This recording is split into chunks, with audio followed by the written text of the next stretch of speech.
Hello, my friends. It is John King, and I am here today. It is 10 a.m. on Saturday, March the 7th, and we are literally 9 days away from the Dream for All portal closing, and I want to make sure I get as much information out there as I possibly can to help you in determining, is this the right program for me?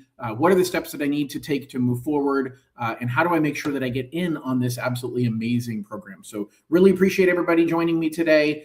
Really appreciate you listening and figuring out if this is the right step. So let's start with what has to happen right now. So if you are interested in the Dream for All program and you have not finished registering with the state, you must immediately figure out, do I have all the steps, all the pieces necessary to get myself registered with the state? What I mean by that is you've got to make sure that you've got your pre-approval letter. If you don't have a pre-approval letter, you've got a lot of work to do, and we have a short amount of time to do it. So it's critical right now that if you do not have a pre-approval letter, you need to scan this QR code or go into the website, californiadreamforall.info. In the top right corner of that page, you will see that page is right here. Top right corner is apply now. That is step number one. As a matter of fact, I have an old version of this right here. Final days to enter the program. So step number one is going to be enter your application. That is step number one. If you haven't already done it yet, and the instructions are right here. Once you've done that, once you've submitted your application, we need you to upload your documents. Once you've uploaded your documents, we are going to, once you start the application, we're going to send you a link to pay for the credit report. There is a $58 charge for the soft credit report. It's the only money you're going to pay unless we get you into a home. So you're not paying anything else to us other than that initial cost of the soft credit report. Then we've got to take time to review your pre-approval. We are working weekends. I've got my team working literally right now. So if you called my office, if you emailed or texted us, we are right now available to help talk you through this process and help you to make this happen. We're going to have some people working today, some people working tomorrow. Basically, we're going to be working every day for the next 9 days to make sure that you are able to get through the program. And then once you've got your pre-approval from us, so we've completed that process, you get the golden ticket. That's when you have to submit your request into CalHFA. All of that has to be done by 5 p.m. next week on Monday the 16th. You have 9 days left, and if you're not watching this today and you're watching it recorded, you have less than 9 days left. So you got to figure out what step am I in, and how much do I have to do? How much work do I have to do to get myself there? And we've got to make sure that you are taking the steps necessary now. Okay, so that's the big picture of the process. You'll get this page if you go to right here at above me. So if you go to the QR code or if you go to the link, you will get to this page. It gives you all the instructions on what to do. We're going to be able to take great care of you and get it done. Now, let's talk about the program. There's still a lot of people that have a lot of questions about the program. Unfortunately, over the next week, I'm going to be limited in the amount of appointments that I'm going to have to sit down with people and explain it in detail.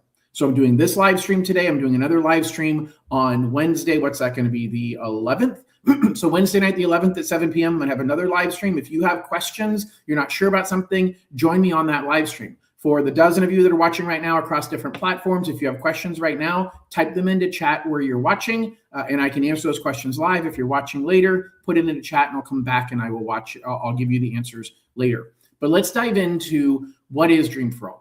Dream for All is a down payment assistance program that is only available to first-time home buyers that are also first-generation home buyers. It provides a down payment assistance loan of up to 20% of your purchase price, not to exceed $150,000. I'm going to break down what all of that means. The down payment assistance loan, you never make any monthly payments on, but you have to pay it back. And you always will pay it back. And you're going to pay it back in one of three scenarios. You're going to pay it back when you sell the home. You're going to pay it back in 30 years when you finish paying off the big loan. Or you're going to pay it back when you refinance the home, although they're going to let you refinance it once without having to pay it back. So when you refinance, you can refinance once without paying it back, as long as you are not trying to pull cash out of the property at that time and you're just refinancing to lower your interest rate. Excuse me. lower your interest rate and your monthly payment. You have to have made a year's worth of payments, so you can't refinance right away, even if the interest rates drop, unless you are paying back the Dream for All money at that time. Now, when you pay it back, this is the really tough part about this program, that a lot of people say it's a horrible idea. And maybe it is. That's a decision you have to make. But when you pay it back, you're paying it back with a portion of how much your house price has grown. Think of the state as your partner. The state is investing 20% into the purchase price. You are making payments on the other 80% of the purchase price. Your partner is going to get their share at the end. And so if the house price goes up by $200,000, your partner invested 20%. Now, they're not a legal partner. They don't have a share percentage ownership on title, but they get a share of future appreciation. And it's an equivalent share to the amount that they had invested. So the state loans you 20% of the purchase price. That means they've bought into 20% of your home value in essence, not literally, but think of it that way. And the state gets back their 20%. So if the house price goes up by 200,000, you get 160 of that. The state gets 40. That's a pretty good deal. Here's the bad part of the deal. All the fees it costs to sell the home come out of your 160, not out of the state's 40. The other bad part of it is any money you spent in upgrading the home to make it worth more, the state doesn't give you credit for. So basically, sweat equity, money that you spent or time that you spent making the house better, you buy a house that's a diamond in the rough and it's in really, really bad shape, a fixer-upper's dream, and you fix it up. And maybe the market value went up by 100 grand, but the other 100 grand was because you made the house more valuable. The state doesn't care. The state says you bought it for this. When you pay me back, it's worth this. You owe me 20% of the difference. I don't care what it's going to cost you to sell it. I don't take that into account. I don't care what you spent in fixing it up. I don't take that into account. So understand the rules are in that regard benefit the state, not you. But the truth is, if you can't afford a payment on a home otherwise, then you're going to remain being a renter. And then you get 100% of nothing. And so that's really a bad deal. The better deal is to take advantage of the program. At least you get 80% of something. But the state will always get their money back. So if the home value drops a little bit, you still owe the full amount to the state. If the home value stays the same, you still owe the full amount to the state that they loaned you. But there's no equity. There's no increase in value. So you don't owe them anything extra unless the home value goes up. So there's people who did this a year ago and 2 years ago, that their home value has pretty much stayed the same. A couple people bought brand new construction homes and their home value has dropped. If they want to sell or if they want to refinance right now, they owe the state the full amount, which put them in a pickle, because unless they put the extra 5% down, they already owed 100% or more if they financed in their closing costs. And I'll talk about how that works in just a minute. But the fact of the matter is that these people, if the home value goes down, are kind of handcuffed right now. And that's a negative. Like, I'm not trying to sell you on this program being absolutely amazing, because just with anything, if you are borrowing the full amount, you buy a brand new car, you don't put any money as a down payment, you drive it off the lot and it gets into a car accident and gets totaled, you're upside down. Like, unless you bought gap insurance, and there is no such thing as gap insurance on a home, unless you bought gap insurance on that car, you're upside down, because that is now a used car that got totaled. Like, it's not worth what you bought it for. And so that creates a loss. And the same thing could happen if home values drop, because you're borrowing all of what the house is worth. If it drops, there's no room left and you're going to be in a pickle. So that's something important to understand about this program. Now let's rewind all the way and talk about those steps of what I talked about, of what the rules are in order to qualify. So the rules to qualify, everybody on the loan must live in the property. You can't have grandma co-sign for you. Everybody on the loan, unless grandma's moving in, everybody on the loan has to live in the property. Everybody on the loan has to have the minimum credit score required. It's 680 for most people, 660 if you're considered low income. And if you're just below that, but we know we have I can see based on our simulator that we can get you above the 660 or 680 you need to be, then I'm giving you a pre-approval letter so that you can get into the lottery, because basically you're there. We just got to do a couple things to get your credit or your debt paid down so that we can get you over that number. So I'm not going to penalize you, because the truth is somebody who has a 681 credit score, their score could drop in 2 months to 679 and they don't qualify even though they get a voucher. So it's not really an exact science here. If you're close and I can see that you can make it over and you're committed to doing the things to get over that credit score, I'll get you a ticket so that you can get into the lottery. Now, everybody on the loan has to be a first-time home buyer. What's a first-time home buyer? It means you've not lived in a home that you personally or your spouse owned anytime in the last 3 years. So think back 3 years. Where did I live? Did I own that place? If you did, you're not a first-time home buyer. Did my spouse own the place that I lived at within the last 3 years? If you did, you're not a first-time home buyer. That's it. It's that simple. It has nothing to do with whether you've ever owned a home, nothing to do with any of the rest of it stuff. But now there's another rule that people get confused. The next rule has to do with being a first generation. Only one person on the loan needs to be first generation. As a first generation home buyer, the state has defined 2 criteria.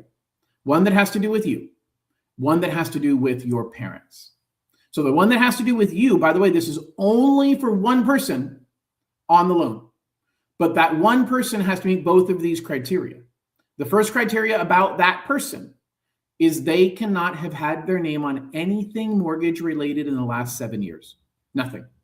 So that means that if you had your name as a co-signer for somebody's mortgage, even though you never lived there, you're not a first generation home buyer. If your parents added you to, or your grandparent or your uncle added you to title, or your sister added you to title, just in case something happened to them so that you would to be able to take ownership of the property, you're not a first generation home buyer, because you've had your name on ownership or a mortgage at any point in the last 7 years. That person is not a first generation home buyer. The second part is about your parents. Your parents cannot own a home today. If your parents are deceased, either one or both, then they cannot have owned a home the day they died. It's that simple. It's very, there's no ifs, ands, whats, or buts about it. And here's how they figure it out. They're going to require you to input the contact information for your parents in the registration portal with the states. So that's the final step. You got to get your pre-approval from us, which requires you to fill out my loan application online, upload your documentation, pay the $58 for the credit. We give you the pre-approval letter. And step five is going to the state and registering. Now, if you're watching this and we have 48 hours left, you should be doing all 5 steps at once. You should be, while you're waiting for me to do the pre-approval, you should be in the state's website, filling it all out and getting it ready so that the only thing that's left is to upload. Make sure you press save on the state's website, because if you don't save within an hour or something, it disappears and you have to start over again. So don't make that mistake. So that one person has to be first generation. Their parents cannot own a home today or cannot have owned a home at the day that they died. The state is going to ask you to upload or enter your parents' contact information in the registration portal. If you do not know your parents' contact information, they're going to mandate that you upload a copy of your birth certificate. But they're going to request that everybody uploads a copy of their birth certificate. The reason why they're requesting everybody upload a copy of their birth certificate is in case they run into a challenge where they are unable to validate who your parents are. You say, John, how are they going to validate? Great question. They've already hired a private investigation service that is going to run the background on everybody through the program to make sure you didn't lie about your parents not owning a home today or not owning a home the day they passed away. So they're going to double check all of that. That's why the process from when the portal closes next Monday, the 16th at 5 p.m. until you find out who the winners are is likely to take a couple months. The only other time we did a lottery was back in April of 2024. It ended on April 28th. We found out on June 29th who the winners were. So it was 2 months. Now, the state has said that doesn't guarantee it's going to take 2 months this time. Doesn't mean it's shorter, doesn't mean it's longer. We don't know how long it's going to take. And so during that time, they are doing that background check. They might reach out to you. So when you do that final step of registering with the state, make sure that you use an email address you're going to check, because that's where they're going to email you. If they say, hey, we have a question and we need you to upload a document to prove something to us, they're going to email you there. When you win a voucher or you get on the waiting list or you find out you're not selected, they're going to email you there.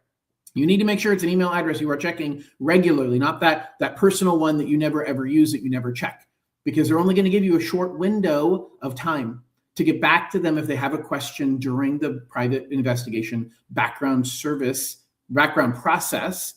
You have a short amount of time to get back to them. So you have to make sure, you have to make sure that you give them a good contact email address when you register on that final step of you registering with the state.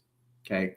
Now there is one caveat to your parents having to not own a home today or not having owned a home the day they passed away. And that is if you personally, that person who is a first generation buyer, spent any amount of time in foster care or institutional care as a child, then you do not have to meet that requirement. You just upload, there's a form of verification of foster care or institutional care. I don't know, I haven't ever seen the form, but the state says you can upload that form and we can ignore your parents, okay? Once they finish the background checks, it's a random draw. Now, that means that it's not as random as you'd like to think. It is random. It's fully random. But it is allocated based upon the county you live in. Now, there's regions. Some counties are a region in and of themselves. As a matter of fact, Los Angeles County is the best example. Now, I don't know. I haven't seen updated population statistics since 2024. I haven't looked for them. But in 2024, the state provided the data during one of their board meetings, and I was able to capture that. And it said what the population percentage of the overall state population was in each region. Los Angeles region, which is Los Angeles County, is the largest population center in the state. Like 22% of every single person in the state of California, 22% of them live in the county of Los Angeles. So 22% of the winners are pulled from Los Angeles County. Now that number I'm sure has gone up or down, but in general, it's matching the percentage of winners match the percentage of the population. The state legislature fought over this back in 2023, because in 2023, when we had the free-for-all version, they said it wasn't fair that the Central Valley and the Inland Empire got a greater percentage of these tickets. Well, the Central Valley and the Inland Empire have more people who have income levels that meet the criteria and can actually find a home within the limits of what we're looking for. It's harder to get people in the coastal areas in Santa Barbara County and Ventura County, where the home prices are significantly higher and incomes are significantly higher. Orange County and Santa Barbara, San Francisco, all of those areas, it's just harder for down payment assistance programs to work. But the state legislature said, no, I want the money to come to my backyard. So it's benefiting a lot of people who are in Los Angeles County. Because in 2024, almost 1 out of every 4 tickets that were drawn went to Los Angeles County. If you're in one of the rural counties, you had like 5% of the state's population over, 15 counties combined. So those 15 counties were rolled into one category called rural, and the rural counties got 5% of the tickets. Now, remember, it's proportionally fair because that's the percentage of the population. But I'll tell you, there's a lot of people in LA County who make way too much money to afford this program. There's also a lot of people in LA County who make way too little money to afford this program. And so you have a very small middle relative to the highs and the lows of income and socioeconomic scale. Versus in some of the rural counties, that isn't the case. In some of the rural counties, there's very few super high income, and there's very few people who are below the poverty line. And so you have a greater percentage of that population is in that middle that wants this program. So there's no right answer. There's no easy way for it to go, but it's a random draw based upon the county you live in. It has nothing to do with the county you want to buy in. You can buy in any county that you want.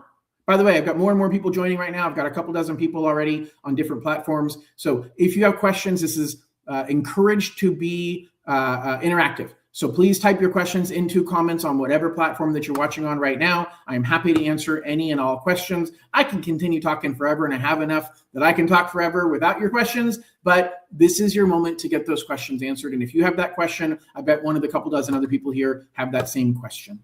So what's going to happen? You get to pick where you want to buy.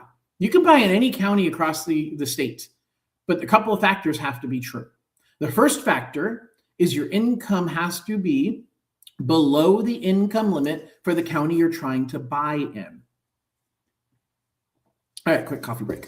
So your income has to be below the income limit for the county you're trying to buy in. So I had somebody last week who lives in Riverside County. And they said, John, my income's too high for Riverside County. Can I apply for Orange County? You're not applying for a county. So you can, even though you live in Riverside County, if your income is too high, you're still able to get into the lottery because the state doesn't know where you're going to buy. They won't kick you out of the lottery saying, oh, you make too much money for the county you live in. Who cares? Because you may be planning to relocate. You don't have to say where you're going to go. So that isn't the issue. The issue is get into the lottery. The key is get into the lottery. The key is start the application process now. If you have not already started the application process, you need to do so by scanning this QR code or clicking this link, and there's a 5-step process right on that page that tells you exactly what you need to do. Some of you are already partway through that process. Some of you are at step 0, and you need to get started now because it's taking us a couple of days to review your application to get you the pre-approval letter. We don't want to be having this conversation next Saturday when you're saying, John, I've got 48 hours to get into the lottery. Can you get me in? I don't know. Depends on how many other people we have that have come in this week and how backed up we are. We're working 7 days a week right now, rotating, so everybody's getting a day off. But we're going to be here to take great care of you. But the longer you wait, the less chance you have that we're going to be able to make it happen. All right. So we talked about first-time home buyer. We talked about first-generation home buyer. Everybody on the loan has to be first-time.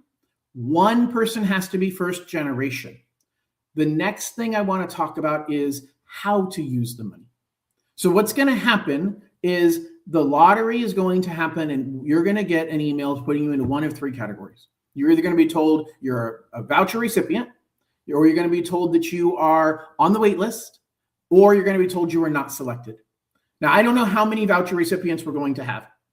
Back in 2024, I also don't know how many people we're going to have that are submitting into the lottery. Back in 2024, there were 17,000 people who submitted into the lottery. There were 1,700 voucher recipients. That was 10%. 1 out of 10 that submitted in the lottery got a voucher. But another 3 out of 10, another 30%, or 5,000 additional people, they got on the waiting list. The waiting list gave them a number. The waiting list is based on your county, not based on the state overall. And so remember, the vouchers are issued per county. So if somebody in your county gives up their voucher, says, I don't want it, I've decided I don't think it's a good idea, or I moved out of state or something, or I already bought a home, and so they click to cancel, then the person who's number 1 in that county immediately gets an email that says, you've got a voucher, here it is. And so you're on a waiting list. Well, last year in August of 2025, the state allocated additional money in July. In August, the state decided to use that additional money. Instead of putting all of it to the lottery that's happening now, they gave it to the people who were on the waiting list. Everybody who was on the waiting list immediately got a voucher. Immediately. Okay. So of the people who applied in 2024, 40% of them had the opportunity to use this program. Now, a lot of them didn't succeed in using the program for any number of reasons. Their credit fell. They were really picky about the home that they wanted to buy. And I don't mean that as a negative. I mean that as a fact that, hey, they weren't going to settle and the right home wasn't available, or they wrote an offer on a home, but they weren't willing to be aggressive in writing that offer. That's okay. That's a strategy. Depends on what your goals are as to whether that's a good strategy or not. But the fact is, a lot of people didn't use the voucher. And that's why a lot more people had the opportunity to use it. But there's no guarantee that's going to happen this round. There's no guarantee there's going to be more money. If there is, I would hope that they're going to provide it to everybody on the waiting list. But if there's not, then there's not. And so there's no guarantee if you get on the waiting list that you're going to get a voucher. And then if you were not selected, clearly you're not selected. I have a lot of people who were not selected from 2024 that are back now in order to get into the lottery again. I have people who got a voucher that didn't use a voucher that are getting back into the lottery again, because there's nothing stopping you from getting back into the lottery. Once you get a voucher, you have 90 days to find a home and get into contract. After that 90 days, if you haven't found a home, the state is granting a 90-day extension. So you have 180 days total to find a home and get in the contract. If you find a home and then that home ends up having problems, you do a home inspection, we do an appraisal and it's not worth it, any number of reasons, then you can cancel and you can get a new voucher issued the day after we cancel, and you can use it again. But that new voucher has the same expiration date as the original voucher. So once you hit that 180th day, if you cancel on that property, let's say you get into escrow on the 175th day, which I had a client do a month ago. He got one of the vouchers right at the end of August of 2025. His voucher was good through February the 18th. On February 11th, he got into contract. We're drawing loan documents. As a matter of fact, we drew loan documents on Friday. So he should be signing over this weekend, should be getting his keys probably on Tuesday. So super excited for this last buyer of the 2024 season. But the fact is, if you are looking to buy, you only have 6 months from the time that you get your voucher to the time that you have to be in contract. And you have to qualify at that time. Even if you're qualified now, if something changes and you're not qualified then, you can't use the voucher. And the rate you get is based upon the rates at the time that you get in a contract for that home, and that's when we freeze the interest rate. The income limits that you are held to are based on the income limits at the time that you get an offer accepted on a home, and we lock your interest rate, and income limits change every year in June. So there's a lot of variables here. I've joked with my team that it's kind of like we're playing darts on a football field in a windstorm, throwing the dart from the entire 100-yard distance across the football field. The chances of accurately hitting the dartboard in the first place, let alone getting a bullseye, is slim to none. Lots of things can change between now and when you get a voucher and then when you find a home. And so all we're trying to do is figure out, is it a reasonable chance today that you can qualify when that voucher shows up?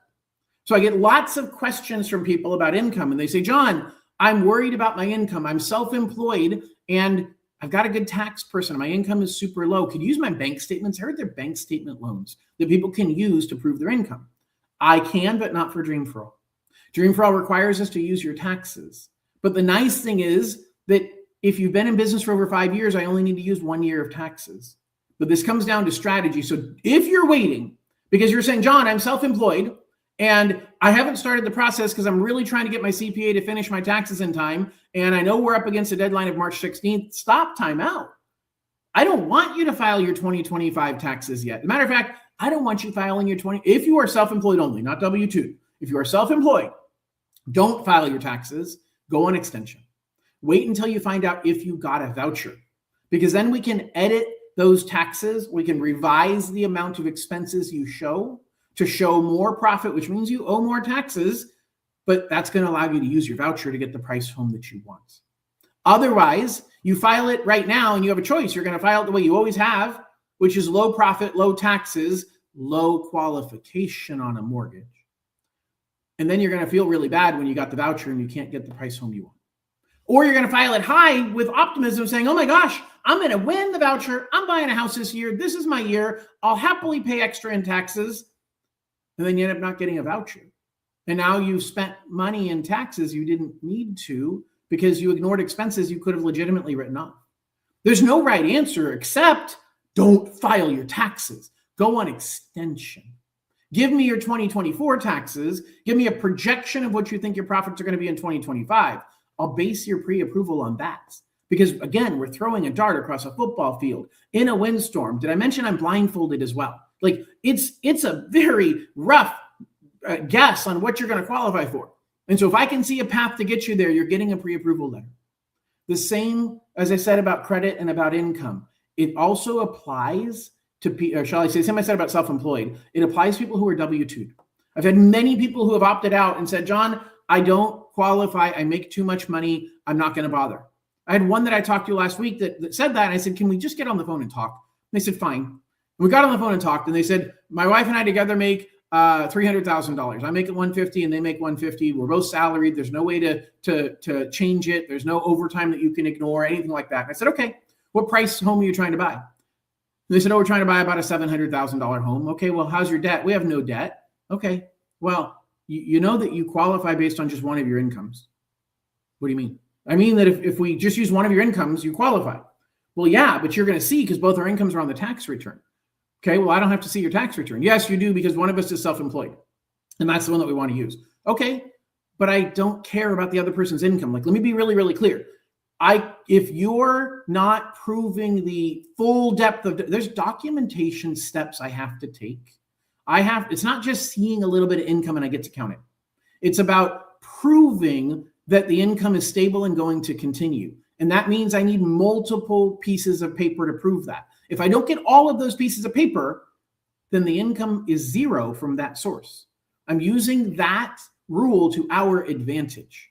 So don't exclude yourself simply because you think you make too much money, because the truth is we can ignore certain components of income. We can ignore an entire person's income.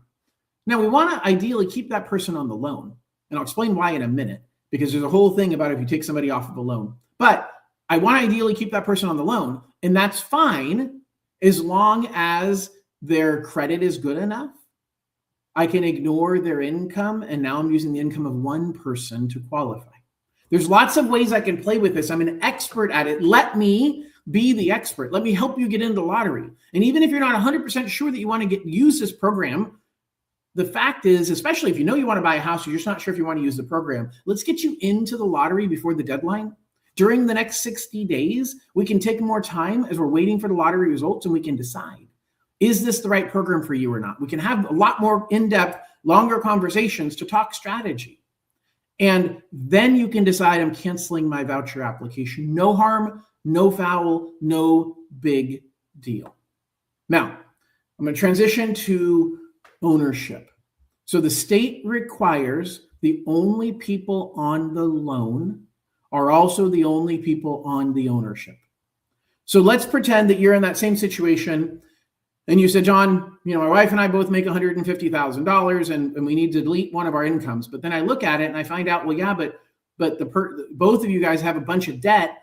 And if I delete that other person's income, I still have to count their debt because they're on the loan. So I'm going to have to take them off the loan. So if I take them off the loan, I don't care about their credit score.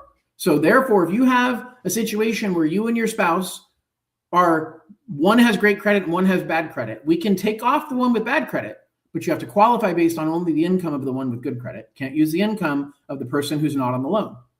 But, and I should say, and you can ignore that other party's debt. So if you're not on the loan, I don't have to count your debts. I don't get to count your income, but you don't get to be on title. You cannot, even though in the state of California, it's a community property state, that is not going to solve the problem. We're going to require your spouse to sign an interspousal grant deed, granting their implied community property partial ownership back to you. You're going to be the sole owner, which means if you pass away, your spouse does not automatically take over ownership. It has to go through probate. And the probate process is lengthy and expensive. And so you should get a trust. You can get a trust that has only the owner as the trustee, and then the spouse can be the beneficiary, can get the property once you pass away. And a trust, I'm not a trust attorney, I don't play one on TV, but I know how they work, and they're not that expensive compared to what they save you long-term in cost, and it gives you a lot of peace of mind by being able to avoid probate. So it's a very, very important thing, and really I encourage everybody to get a trust. I encourage you to talk to an estate planning attorney or a legal document specialist who can advise you on that. I know some great ones up and down the state who can take great care of you in that regard. Having said that, the simple answer is only the people on the loan can be on the ownership. So therefore, if we kick a spouse off of ownership, off of the loan, we're also kicking them off of ownership, and we need to be aware of that fact. All right. How do you use the money, John? Like, what are the strategies to use money? Well, that's a fantastic question. Since nobody's asking questions, that's okay. I'll ask them for myself. So the way you use the money, I'm actually going to show you using my calculator app. So you can actually find my calculator by going onto this QR code up here, and it'll take you to my calculator. But I am going to just go in here really quickly. Let's get logged in right here. And I'm going to show you guys, there's 3 ways to use the money, okay? There's way more ways, but there's 3 simplified ways. The minimum, the maximum, and the middle, okay? The 3 ways look like this. You can buy with your lowest amount of cash to close. I'm going to make this $700,000 purchase price. Okay. So at a $700,000 purchase price, your lowest cash to close is 0 because we're taking the money, the $140,000 from the state, and we are actually not putting all of that towards down payment. We're putting some of that towards closing costs. So you're not putting 20% down, which means you have mortgage insurance. The way I built it in my calculator is I'm charging it to you as a one-time fee. I find that to be the simplest and most effective for Dream for All, but you technically can skip paying it as a one-time fee.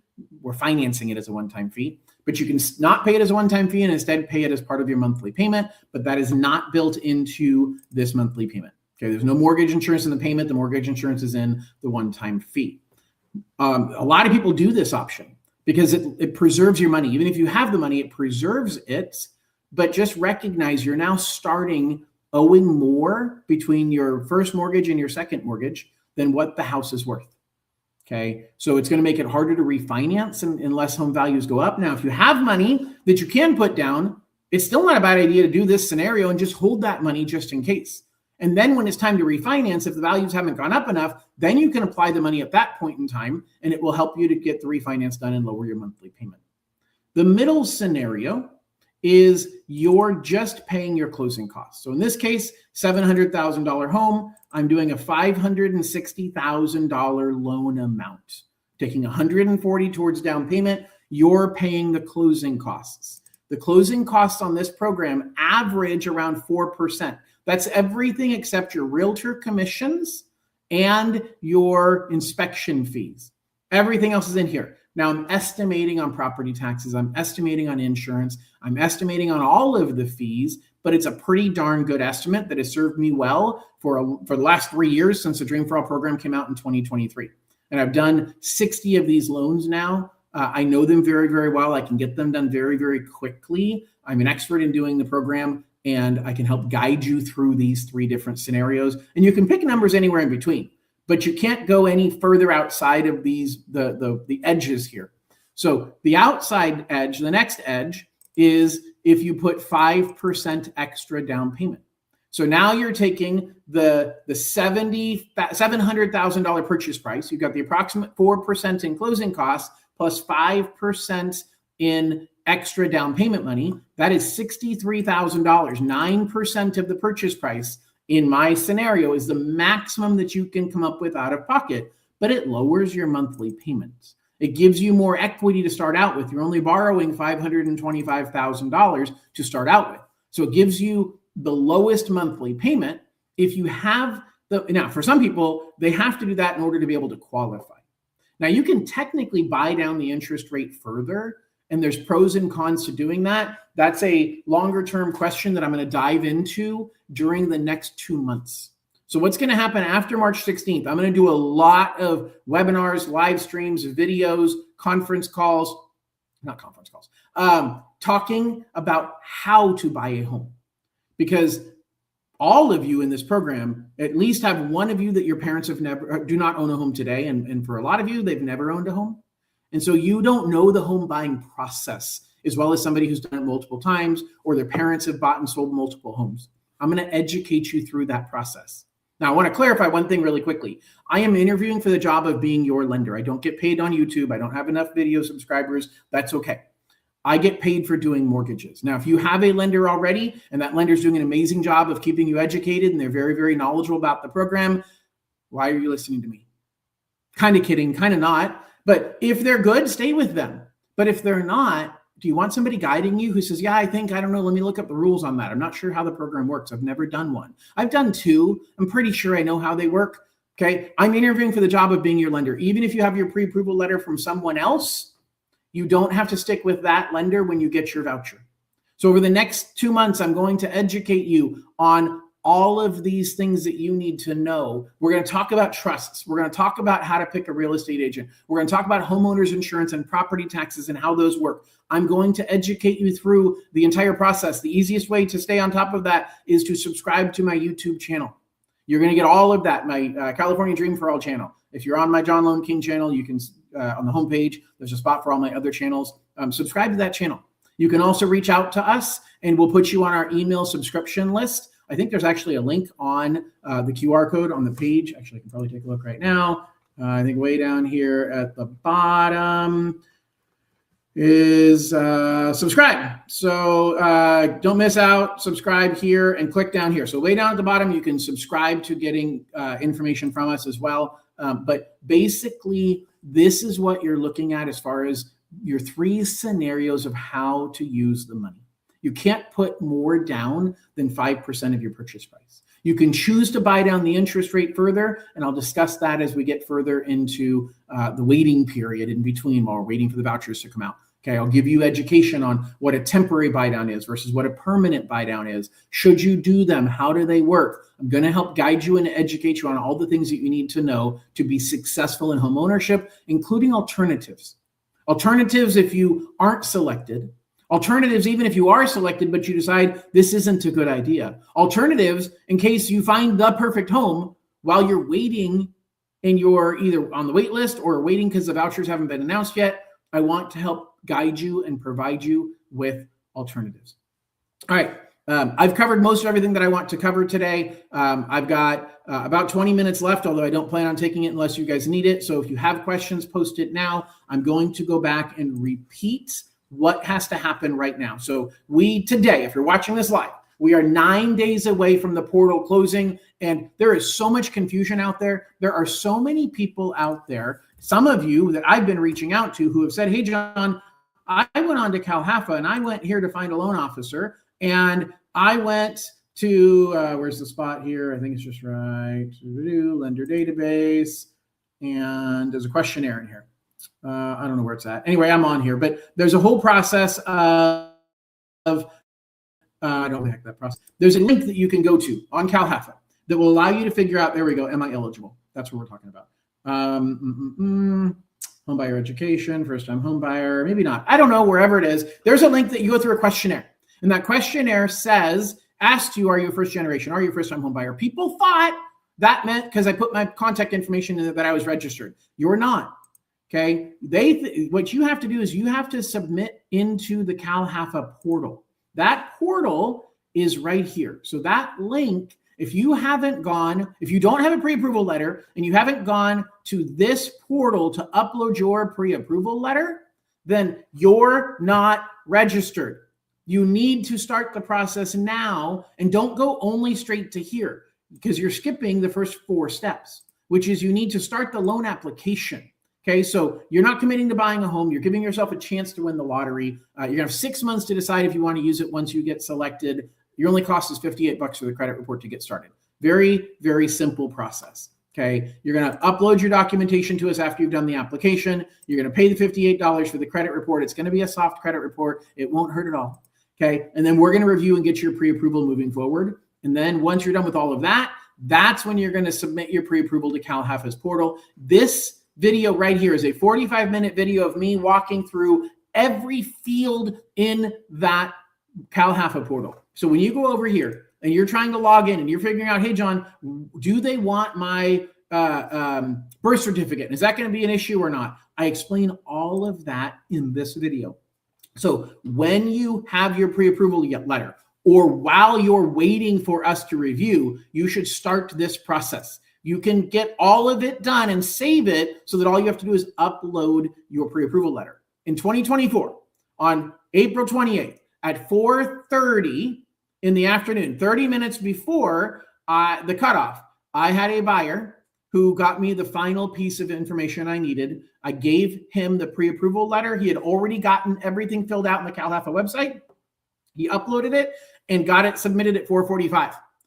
And he was a voucher winner 60 days later. 45 days after that, he owned a beautiful home in Lake Elsinore. Okay, there is no benefit to being the first one in. There's no benefit to being the last one in. It is pure luck of the draw, but his luck worked out perfectly for him and his family, and they have a beautiful home, and we got it done just under the wire. So don't delay. Don't be that person. Don't say, John, I'm going to be your story for next time. I'm going to get in at 4:59. Okay, if you want to be, but there's no guarantee if you get me the information at 4 o'clock on Monday, the 16th, that I'm going to be able to get it done in time. I'm going to move mountains to do it, but I am going to work on first come, first serve. And if I have 10 people who got me that information, I'm going to work on the first out of the 10. If I don't get to the 10th, I can't help you. Okay, I've got 8 people on my team. We're going to do everything we can to take care of everybody. We are still taking on new clients. We're still taking right now. We only have a few applications from yesterday that we need to catch up on. We got a lot that came in overnight. This is the weekend to get started. If you have not started, if you have not finished these first 4 steps or your first 3 steps, you need to do it this weekend. My team is working literally right now. You can call us, you can email us, you can text us. We will, if we've left already for the day, somebody else is working tomorrow and we'll get back to you. Literally 7 days a week right now through March 16th. We are going to be here to take care of you, but you need to get the process started now. If you have already started the process, finish it. If you haven't started the process, you are way behind. And if you're working with a lender who has told you, hey, I'm too backed up, I can take you. I've had a couple people tell me, John, I was assigned to a lender through Cal HFA's web portal, and they called me or they emailed me and said, I'm sorry, I can't take anybody else. I have too many people. Most lenders are a team of 1 or maybe 2. I get it. I used to be that way. I've been in the industry for 26 years. I've built a strong business. I've got a great team, and we have the bandwidth to take care of you.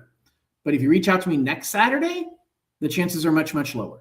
Okay, we're still going to do everything we possibly can, but the chances are significantly lower. So the sooner you can get started, you get to this page by scanning the QR code that's right up there, or clicking on, or not clicking on, you can't click on that link, but you can type in CaliforniaDreamForAll.info. It'll take you to this page. You can find all of my YouTube videos. You can try booking a call with me, but I'm blocking out calls starting Wednesday. So I've got a couple spots left on Monday and Tuesday. And then Wednesday and after, I'm making proactive calls to people who have given us information that my team can't handle. Then I am making calls to you. So I'm now the escalation process where everybody else on my team is handling the easier ones. And then I am the one that they're bumping them to when there's a challenge. And if you're one of those challenged people, you're going to be happy that I did that. And if you're one of the people who has a simple situation, we will get you taken care of. And then we're going to schedule one-on-one meetings with me during that 90-day, 60-day-ish window of waiting for the vouchers to be announced. I want to talk to every single one of you one-on-one. I want to talk strategy. I want to find out your goals. I want to find out what your questions are that you didn't ask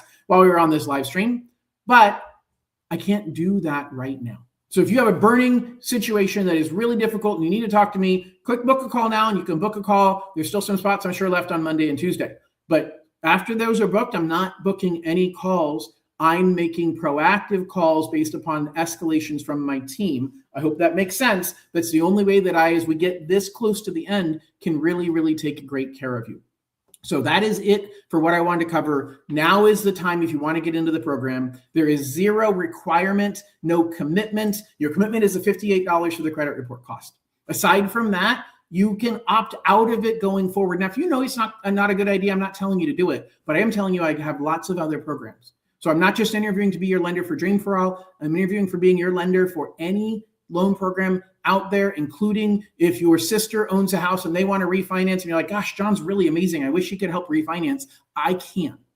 Please refer me to people that you know, like, and trust who you believe could use my services. I would very, very much appreciate that. Guys, at this point, it doesn't look like I have any more questions from anybody. I actually haven't any questions this time. No big deal. So if you have questions, you can email us. Our contact information is on the QR code and the link above as well. But you really just need to start with step 1, start the application process, and then we will take great care of you. I'm looking forward to helping you get into home ownership. We're going to be here to answer all of your questions and guide you. I hope everybody has an absolutely wonderful weekend. We'll talk to y'all soon. Bye-bye.